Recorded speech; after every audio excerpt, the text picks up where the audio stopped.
Malgré les appels de la communauté internationale à un cessez-le-feu et en dépit des critiques de son allié américain, Israël poursuit ses bombardements dans la bande de Gaza. En Allemagne, au Danemark et aux Pays-Bas, 8 personnes ont été arrêtées, les individus projetés de commettre des attentats terroristes. L'Union européenne approuve l'adhésion de l'Ukraine. L'aide financière et militaire de 50 milliards d'euros promise, quant à elle, a échoué. Simona Alep réfute toute accusation de dopage. L'interview complète à retrouver ce vendredi soir sur Euronews.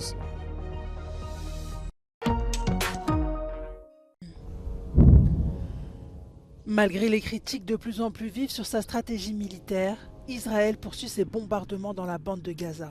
L'État hébreu a prévenu que sa guerre contre le Hamas durait bien au-delà de plusieurs mois. Son allié américain l'exhorte à réduire l'intensité de ses frappes afin de protéger les civils. Today could end today if Sinwar did the right thing and just laid down his arms and surrendered and gave the hostages back. That doesn't look likely right now. This war that Hamas started, and Israel has a right and responsibility to continue to conduct this war to protect their people and to protect their nation. Dans cette vidéo tournée par l'armée israélienne, des hommes du Hamas arrêtés par les soldats israéliens dans le nord de la bande de Gaza déposeraient les armes. Plus au sud, à Khan Younes, des frappes israéliennes ont fait des dizaines de morts et de blessés, d'après le ministère de la Santé du Hamas. La bande de Gaza est au bord du chaos. The humanitarian operation is really on the brink of collapse, and it's just not possible to deliver in an orderly fashion under these conditions. What we really need is to step up the volumes, and for that we need more crossings. Les Gazaouis sont confrontés à des conditions humanitaires désespérées. Cherchant à fuir les bombardements israéliens, ils ne sont en sécurité nulle part. D'après le ministère de la Santé, 18 787 personnes sont mortes depuis le début du conflit. Suspectées de préparer des attentats terroristes sur le sol européen, 8 personnes ont été arrêtées en Allemagne, au Danemark et aux Pays-Bas. Selon Israël, ces individus appartiendraient au mouvement islamiste du Hamas. Toutefois, d'après les services de renseignement danois, il n'y a pas de lien direct entre les individus arrêtés en Allemagne et soupçonnés de faire partie du Hamas avec les arrestations effectuées au Danemark. Og det er helt rigtigt, at både FE og PET jo igennem det seneste stykke tid har udtrykt, at der er en høj risiko i Danmark. Det er meget, meget alvorligt. Og det er selvfølgelig i forhold til Israel-Gaza fuldstændig uacceptabelt, at der er nogen, der tager en konflikt et andet sted i verden med ind i det danske samfund. Au début du mois, la commissaire européenne aux affaires intérieures, Ylva Johansson, avait déclaré que les pays européens font face à un risque élevé d'attentats terroristes en raison de la guerre entre Israël et le Hamas.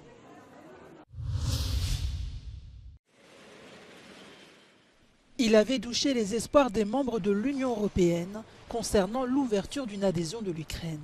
Mais contre toute attente, Viktor Orban s'est abstenu. Les 26 pays ont voté rapidement l'adhésion de l'Ukraine. En revanche, l'aide financière et militaire de 50 milliards d'euros a échoué. Le Premier ministre belge a annoncé que d'autres discussions sont en cours. I would like to send a positive and a reassuring signal because we have tools to guarantee that we are reliable and that the Ukrainians can count on our support. Le président ukrainien Volodymyr Zelensky n'avait pas ménagé ses efforts. Il avait fait le tour de ses alliés et exhorté les dirigeants européens à ne pas abandonner son pays. Велика робота. Інтегрувати державу, всі інституції, всі норми, все це до Євросоюзу. Але зробимо. Україна вже не раз доводила, на що ми здатні. Буде інше переможне рішення. Буде час, коли зможемо відсвяткувати вступ України в ЄС. Lors de ce vote des 27 en faveur de l'entrée de l'Ukraine dans l'espace européen, il a été également approuvé l'ouverture des négociations autour de l'adhésion de la Moldavie et de la Bosnie-Herzégovine. Alex Batti avait 11 ans lorsqu'il a disparu lors d'un voyage en Espagne avec sa mère et son grand-père. 6 ans plus tard, l'adolescent britannique a été retrouvé sain et sauf en France. Il a été découvert le long d'une route par un chauffeur-livreur dans la commune de Revel, à l'est de Toulouse. Le jeune homme, âgé aujourd'hui de 17 ans, explique avoir séjourné dans une communauté spirituelle itinérante avec sa mère jusqu'à ce qu'il décide de s'enfuir. Le procureur de Toulouse a déclaré que le jeune homme serait rapidement rapatrié au Royaume-Uni. Alors que l'utilisation décriée des énergies fossiles était au cœur de la dernière conférence sur le climat, jamais l'humanité n'a consommé autant de charbon. Le record a été dépassé en 2023 selon l'Agence internationale de l'énergie. La demande mondiale a atteint 8,5 milliards de tonnes cette année. C'est en Asie que l'appétit pour le charbon est le plus important. La consommation est passée à 220 millions de tonnes par an. La combustion du charbon pour produire de l'énergie rejette dans l'atmosphère une grande partie du CO2 responsable du réchauffement climatique. À Los Angeles, près de 2000 corps anonymes ont été finalement enterrés. Toutes ces personnes sont mortes au tout début de la pandémie de Covid. Leurs corps n'ont jamais été réclamés par leurs familles ou amis. Après avoir été incinérés, les restes des dépouilles ont été déposés dans une fosse commune lors d'une cérémonie à laquelle ont participé des dirigeants religieux et politiques. En Californie, le Covid a été particulièrement meurtrier. Au total, Los Angeles a été l'un des comtés les plus durement touchés des États-Unis, avec 3,7 millions de cas et plus de 35 000 décès. La Finlande a décidé de fermer à nouveau sa frontière avec la Russie après une brève réouverture. 2 postes frontières sur 8 avaient rouvert jeudi, mais après avoir constaté un afflux accru de migrants sans papier, la frontière a été refermée. Elle ne devrait pas rouvrir avant le 14 janvier. La Finlande a de nouveau accusé les autorités russes de canaliser intentionnellement les migrants illégaux vers la frontière finlandaise. Selon le Premier ministre, il ne s'agit pas du nombre de personnes, mais du phénomène. Il s'agit clairement d'une tentative d'influencer la Finlande. Le Guyana et le Venezuela sont finalement tombés d'accord pour ne pas utiliser la force l'un contre l'autre dans le cadre de leurs différends historiques sur le territoire de l'Essequibo, lors du sommet à Saint-Vincent et les Grenadines. Mais les 2 pays campent sur leur position concernant un territoire guyanais riche en ressources naturelles de près de 160 000 km², disputé depuis des décennies. La tension était montée d'un cran après le référendum vénézuélien du 3 décembre sur un possible rattachement de l'Essequibo au Venezuela. Le monde s'est effondré sous ses pieds l'année dernière. Simona Halep est alors testée positive au roxadustat, une substance interdite. En septembre 2023, l'Agence internationale pour l'intégrité du tennis annonce qu'un tribunal indépendant a condamné la joueuse à 4 ans de suspension pour la violation des règles antidopage. La double championne du Grand Chelem est bannie des cours jusqu'en 2026. L'ancienne numéro 1 mondiale espère cependant que cette décision sera bientôt annulée par le tribunal arbitral du sport. Son audience est fixée en février. It's very clear that it was a contamination. 3 days before the positive urine test, I was negative blood and urine. So I've been told at the beginning that it's extremely low quantity of this substance, banned substance, and in those 3 days I could not have doped.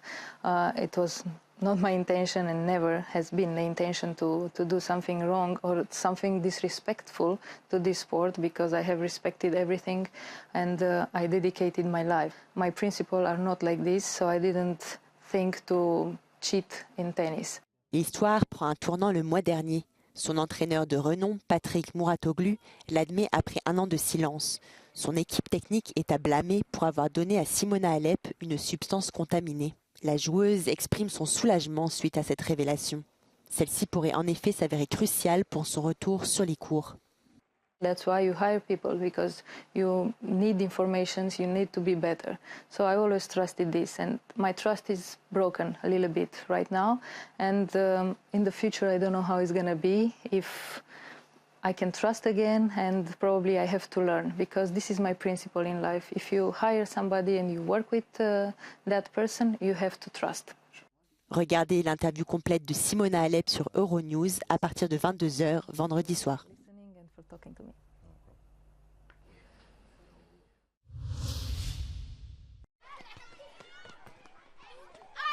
La journée commence en cette école primaire de Copenhague au Danemark où je vous invite à découvrir avec moi comment on apprend très tôt aux enfants à éviter les pièges du harcèlement qui fait moins de dégâts ici qu'ailleurs en Europe.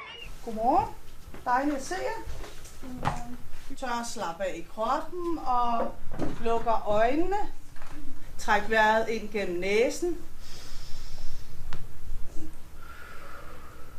I'm the one they can talk to if something is difficult, and I'm actually talking a lot about who I am and what I like.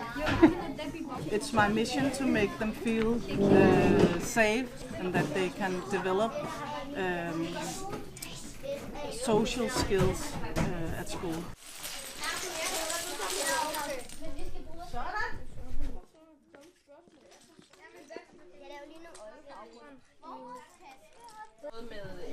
Hvis der er nogen, der er ked af det, så kan vi gå over og spørge, om de har brug for et kram om morgenen. Der kan vi også altid bare gå hen og give lærerne et kram. Og vi hjælper hinanden, både med opgaver, men også sådan bare generelt.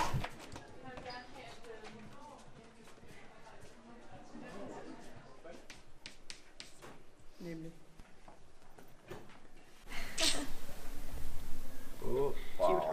Bullies bully because they lack some sort of self-confidence and self-esteem, and they want to get acknowledgement. We have a lot of different places to get acknowledgement, so we don't have to turn to bullying. The whole Danish education system is about making persons. To be a person in your own right is part of feeling well about yourself, and that prevents bullying.